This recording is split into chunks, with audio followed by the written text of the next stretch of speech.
What's up, everybody? John Eric Poli here with My MMA News, and today's guest will be fighting Brendan Loughnane at PFL 1. That fight date April 1st. Pleased today to be joined by Marlon Moraes. Marlon, nice to see you, man. Thanks for being here.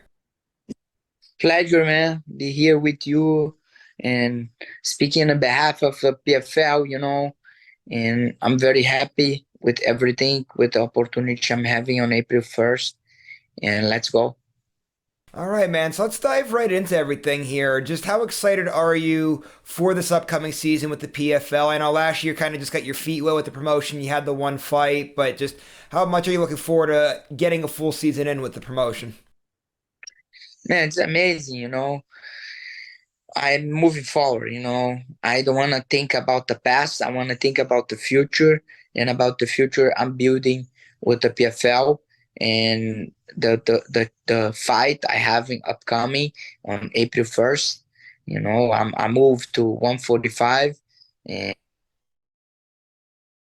So whenever somebody has or when they come into a new promotion, right, it can be, a bit scary is the right word for it, but a lot of things could freak you out, right? There's the way they operate is different than the way that other promotions operate. Fight week for one promotion is different than how fight week for another promotion operates. So the fact that you got that one fight in last year, does that kind of help, I guess, prepare for this upcoming season, that you're at least familiar with how things are going to operate and everything else? yeah, definitely. Um, it's good, to be back to the PFL, and I know how things go out here. I knew a lot of people out here, and having my first season, I'm excited, and I can't wait. So I'm a big football fan of the Green Bay Packers. Aaron Rodgers is, of course, the quarterback. He might not be in a couple of days or hours here. There's a trade going on there, but that's not anything related to what I'm going to ask. But he had a very great line this year when his team was going through a tough stretch, and he was saying how all it takes is one. You get one win, it turns everything around. Obviously, I'm sure everybody is going to ask you questions and relate to what's been going on as of late with your record wise, but can you just relate to almost like what he was saying? All it takes is one. The work's correct, preparation's correct, just you get one win, things are going to turn around for you. Yeah, definitely. He's right, and I had mine. My last fight supposed to be that one, but unfortunately I got caught and didn't play my way. But mentally, I know how good I am. I know what I can do, and looking to my next fight, that's not nothing that I cannot do. That's nothing. He's not a guy that he's not unbeatable. Nobody is, but I definitely see All right, so let's talk can now be. about this upcoming fight here on April 1st here a little bit. Training camp, it's going on right now. Just how's your camp been going? Camp is good, and I'm working on my toes, and I'm working in everything I have to do to win this fight, and I can't wait to fight, and be there doing what I'm training every day. All right, let's talk about Brendan now as an opponent. I know last year he had a big year. He won the tournament, had the $1 million payday. Just what have you kind of seen of him as an opponent, and what are you expecting on fight night? Yeah, he's a great fighter, great competitor, and let's see how he shows up on April 1st. And I've been in this game for a long time, and he's up there right now. He's the man, he's the champion. So let's go. I'm facing the champion. That's not a better opportunity for me like that one. I say, how do you see this fight playing out in your eyes? Of course, it's playing out on my way. I'm playing out on my way. I'm planning to get out there and be a faster guy, be a stronger guy, and win the fight. And this fight's at 145 pounds. I know, obviously, you said that in the beginning of the interview that you are moving up to featherweight there. Just how's that transition been to featherweight? Healthier, I'm healthy. I'm focused on get better. I'm not focused on making weight. I'm focused on get better, learn every day, and being amazing for me. I say, how much better too is that? I know a lot of fighters in the past that have cut a lot of weight.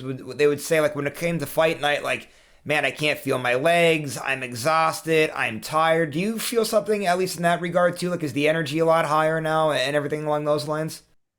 Fight week's great, man. Fight week is it's amazing when you don't have to worry about the weight, just worry about training, and fixing and getting better. And I have extra week of training when you're not cutting that much weight. And I know when you were fighting at bantamweight, the big thing that everybody would talk about with you was that you had abs upon abs upon abs there. Are the abs still a thing at 145, or do you lose a little bit Yeah, as you put the weight on? yes, of course. I'm just not sucking myself, but I still got the abs. I still feel strong. Gotcha, man. I guess one other thing, PFL wise, before start wrapping things up here, obviously, the PFL, it can be a long season, right? Because you have to get about 4 or 5 fights in to win the whole entire thing. Obviously, it's in a short period of time, too. The season starts in April. Just how do you keep your body fresh and going? Because I know you're obviously looking to make a big long run in this. So obviously, you'll be fighting quite a bit this year. It'll be amazing. I don't have to cut that much weight, and I am 34. I won't fight until I'm 40. So I'm I'm fighting. I'm giving my all 2023, and I got a few years left. So I don't want to hurt my body, and it will be amazing for me to get as more fights as I can until I call it a career. And I know, right, you said there you have a few years left there. Do you start looking at stuff like that, like with retirement and what that whole entire process is like and what life will be like after fighting? Or is that not even a thought? Everything's all just focused on the career for now and you'll address that at some other point? Man, I'm 120% on a career, and when we finish, but I still got a lot to do, and maybe one day I'm gonna get to think about that, but 100% is not yet, not yet. All right, man. Just one other thing before I wrap things up with you here for today. This is something now I typically don't ever do this with fighters in a different promotion, but I mean, I have to ask, it's such a big, massive fight coming up, and you have fought both of these fighters, but in the UFC, the promotion that you used to be with, Henry Cejudo, Aljamain Sterling, you fought them both. I just want to get your thoughts on that matchup coming up, and if you have a prediction or anything along those lines. Man, great fight, man. I just think Sterling don't get the credit he deserves. He's a great fighter. I just think Henry is long layoff, and it's just gonna be hard for him to deal with Sterling tolls, and I believe Sterling will win. All right, man. I appreciate the time. I know you have other media obligations to get to, so we'll wrap things up here today. This last thing before you head out, social media, so people know where to follow you at. You have any management, sponsorships, anything like that that you got to plug? Floor is yours. Take it away. No, man, thank you so much, John, for your time. Appreciate the time you give for MMA, for the PFL, and that's gonna be a great season. And you're gonna talk with the PFL fighters many times, and we're gonna be doing great things for this 2023.